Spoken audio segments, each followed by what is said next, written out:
In recent time, I've been noticing an increase in the number of fake gurus in the game development space. And I call them fake gurus because they're analogous to a lot of the fake gurus that I see in other industries like real estate, crypto investing, things of that nature, FBA, drop shipping, right? Make money online types of businesses. Indie game development has sort of entered this phase. There's a lot of people trying to sell you very expensive courses and books, things of that nature, where they don't claim that they're gonna, promise a certain amount of income or anything like that. I think most people are smart enough not to do that these days because you'll get sued and you'll lose. But they do imply that they have the secret formula or the secret sauce that's going to make you successful in the industry these days.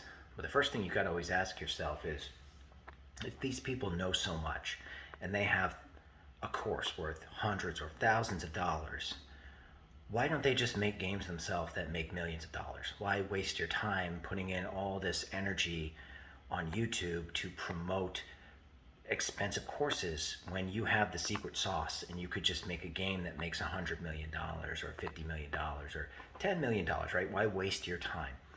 And the answer to that is because it's very difficult to make a game nowadays.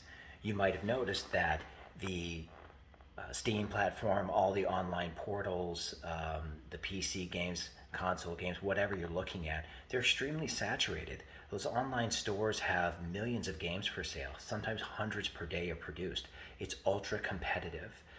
And you're saying you're looking for an edge, right? So this is why these individuals can charge a lot of money.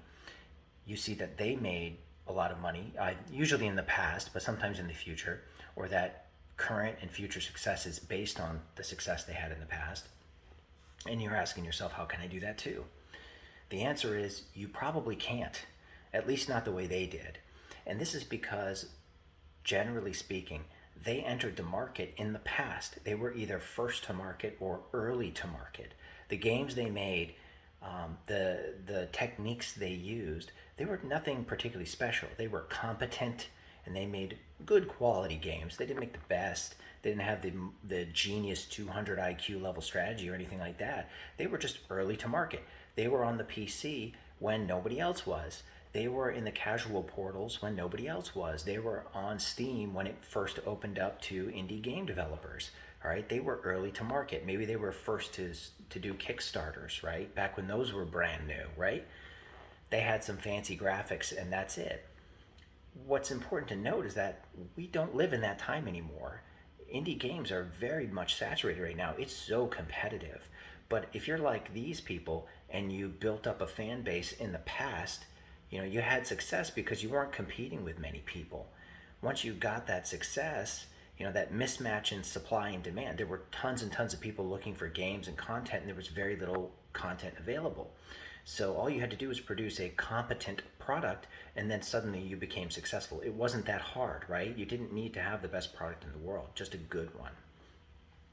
Now, fast forward today, they built their reputation and positioned themselves as the expert at a time when it just wasn't that competitive, right? Excuse me. And moving forward, now we all see them as this guru that we can look up to because they made millions of dollars or hundreds of thousands of dollars in a time when it just frankly wasn't that difficult to do, not compared to today. A lot of the games that go viral and are crazy successful on platforms like Steam today, there's no way we could have predicted that. It's like a crapshoot. There's a huge element of luck. All right? Look at Vampire Survivors. Not trying to dog on that game or anything, but overall it's a very simple game. I think it's a port from another platform, and I think it might be one of the first games the person who created it published. And it's like a Flappy Bird. I mean, there's no way you could have predicted that game would see the success that it did. I think if you played it cold with no prior knowledge of its success, you might rate it average, maybe slightly above average if you really liked it, but you could never have predicted that it was going to do as well as it did, especially when you're comparing it to all the other games that are released all the time. Who could have known that it would just explode, right? It's something you can't control. It just went viral. If that's the case, you can't recreate that because you can't control something going viral. There's no formula for going viral. There's some basic tenets for putting out quality content, but that's all they are. Just basic tenets for putting out quality content. And if you throw enough stuff at the wall, hopefully something sticks, right? And it goes viral. But that's not a plan, right? Not really. What these other gurus are sort of stating is that they know the secret sauce to get you there, or they have an edge or just some extra knowledge that's going to make you more successful than you would be otherwise. I don't think so. I think all you need, if anything, is free content on YouTube. Maybe you could spend $10 on Udemy for a complete course if you like having something with more structure. You Google everything else that's on the forums for Unreal and Unity. Maybe you could buy a inexpensive used book on eBay for C++ or C# programming. That's really all you need. You don't need anything else. If you're going to be successful these days, it's not going to be because you took some $1,000 course, right? Or $500 course or whatever. It's going to be because either A, you get incredibly lucky and you can't control that, or B, that you're just exceptionally talented and hardworking. And somebody who's exceptionally talented, operating in the top 1%, I mean, they don't really need special instruction because they're in the top 1%. They're just naturally very talented at whatever they're doing. I don't know how, this has gone this far and people are not calling anybody out. I think it's a bit much for someone to be trying to take advantage of somebody who has some dreams or aspirations in game development. And I think it is taking advantage of you. You're just a sucker if you think that they have any secret information. They don't, okay?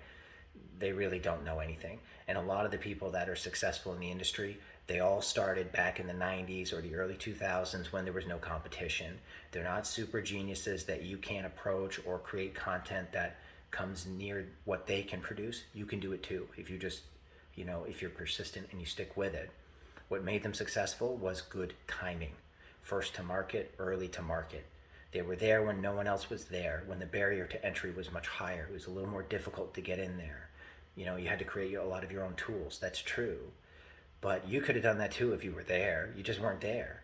And now they're trying to sell it to you as if, they have a secret formula for success today. What they did to become successful wouldn't work today, all right? But they created an audience back when it was effective, and now you're using that as credibility. And you're thinking, oh, they're going to be successful today because they had success in the past. That's not true. But once you create that success for yourself, even if it was created in the past, obviously it's very easy to continue on with that momentum and publish a future game and have more success. Why? Because you created an audience already. It's like if you had a viral video back in 1992 on YouTube, now you have 1 million subscribers. So you've already earned the 1 million subscribers. So if you publish something in the future, it's far more likely to be successful or at least earn you good money because you already have an audience, right? That doesn't mean that you could have done the same thing again today. It doesn't. It's like the first guy on Amazon that started selling paper plates. He's probably a billionaire, right?